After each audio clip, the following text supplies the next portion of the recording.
Ride along each week as we share proven strategies to strengthen your business, energize your team, and create the business success you've been dreaming about. And now, here's your host, Rich Allen. How do you respond when your customer is dissatisfied?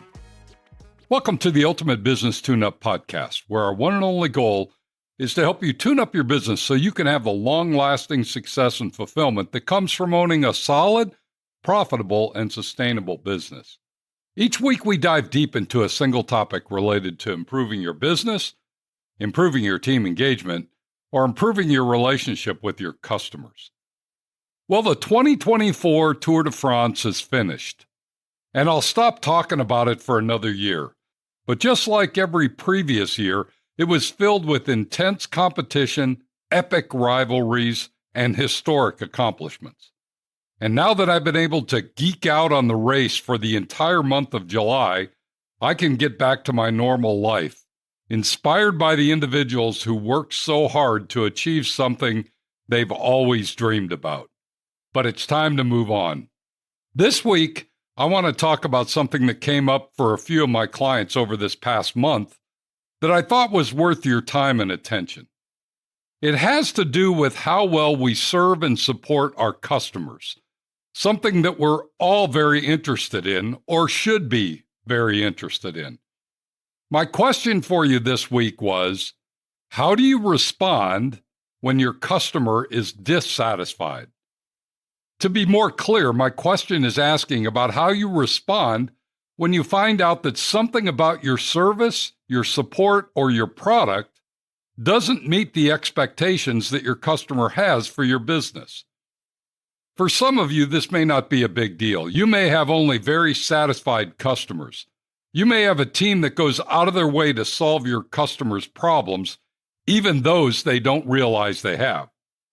But if you're like most business owners I know, there are always a handful of customers who've been disappointed in how they've been treated, the speed of their service or delivery, or the quality of the product or support they recently received.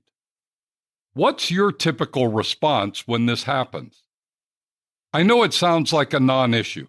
In fact, a few weeks ago, I would have dismissed the idea if someone told me that this was a topic worthy of spending time talking about. Then I went to a meeting with the business development manager of a client of mine and found myself dumbfounded. The meeting started with the business development manager asking me a simple question.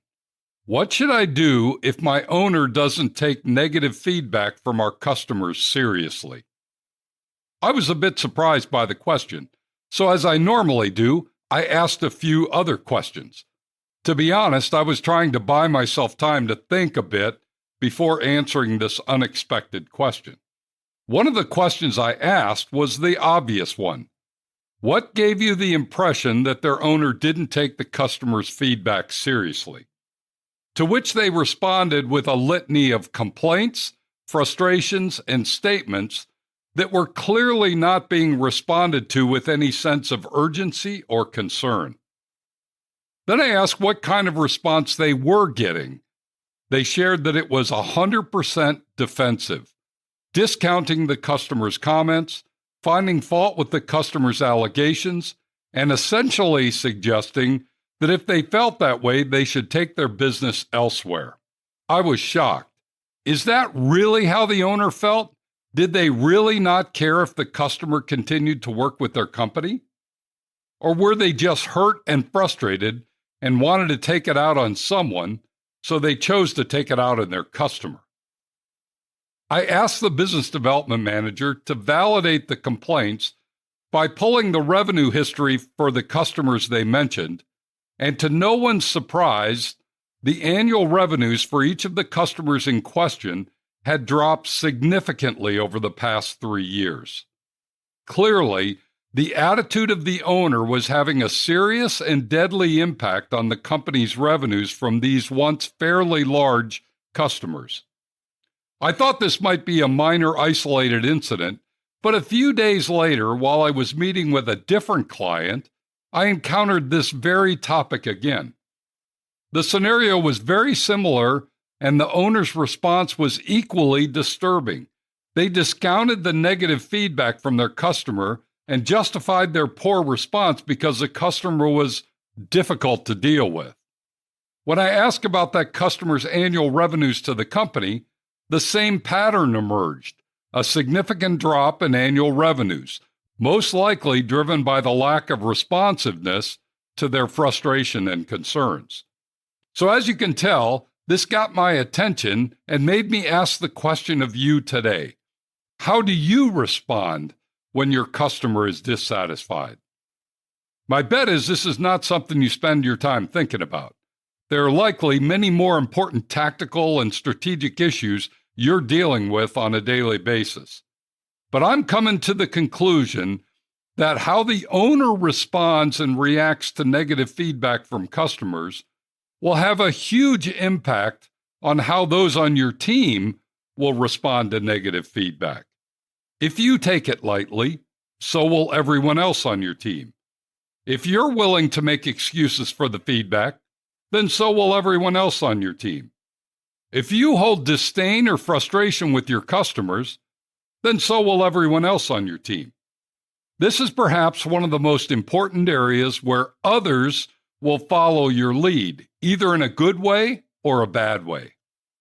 I'm not suggesting that you should look the other way if a customer is difficult to deal with. That should be dealt with in a proactive and constructive way. But it should never be the reason that you excuse poor service, slow response, or bad quality. As the business owner, you must take any and all negative feedback from your customers seriously. The default should always be to assume the feedback is valid and be prepared to do whatever you need to do to fix it.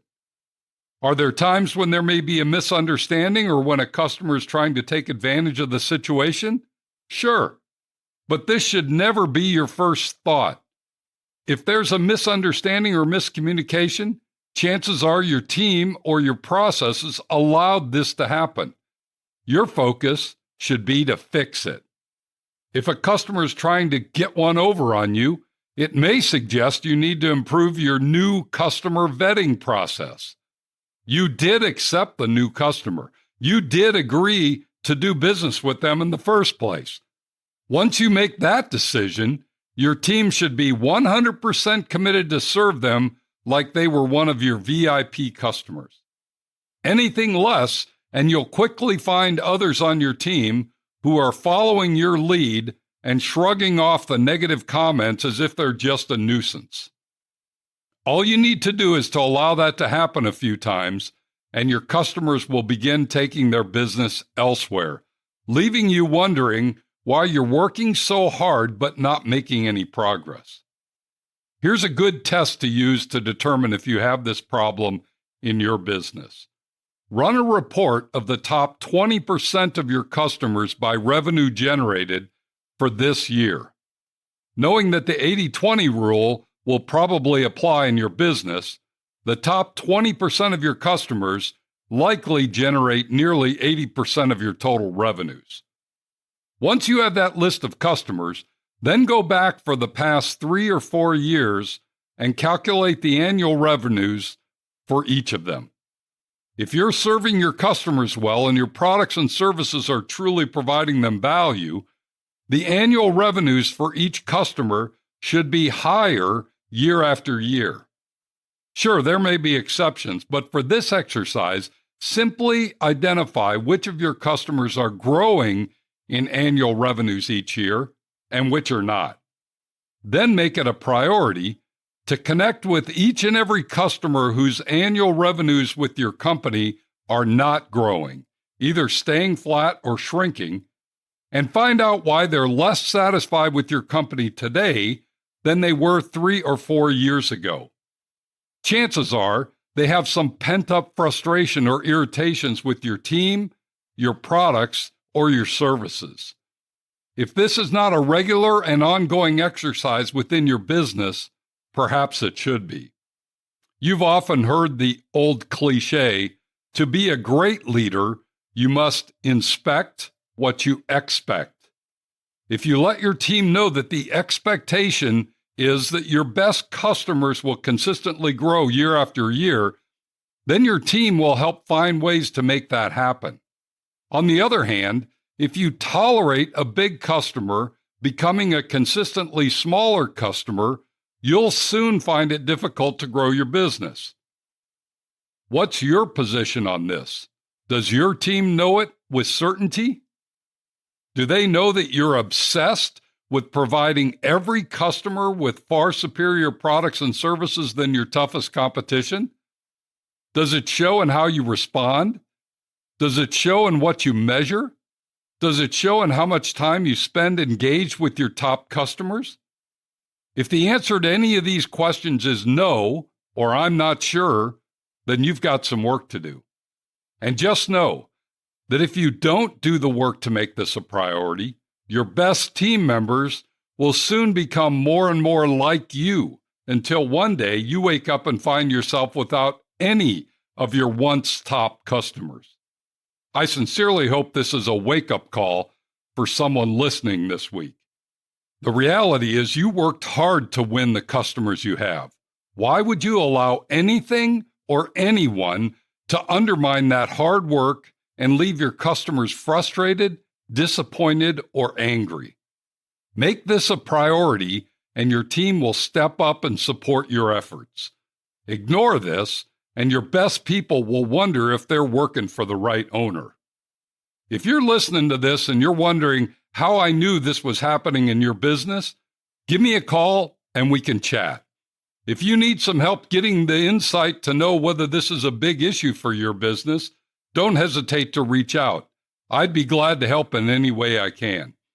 This is critically important to you, to your customers, to your team members, and to the future of your business. Now, before we go, 2 quick asks. Share this podcast with your fellow business owners. I'm trying to get these free business tips to as many business owners as possible. I want every business owner to be successful, and this is my gift to you and to them. Thanks for passing this along. And lastly, please leave a review on this podcast. The more thumbs up this podcast gets, the more it will be found when someone's stuck or struggling and looking for advice. Your review can help make this happen. Thanks for joining me today. Be sure to tune in next week when we're going to discuss the yes and game. You won't want to miss it. Meanwhile, if you have a question, suggestion, or would simply like to connect, shoot me an email at rich@tourtoprofit.com. Now go make it a great week, and whatever you do, ride hard. Thank you for listening to the Ultimate Business Tune-Up. Make sure you subscribe so you don't miss any future episodes. In the meantime, find more resources at tourtoprofit.com and connect with Rich by sending a message to rich@tourtoprofit.com. Until next time, ride hard.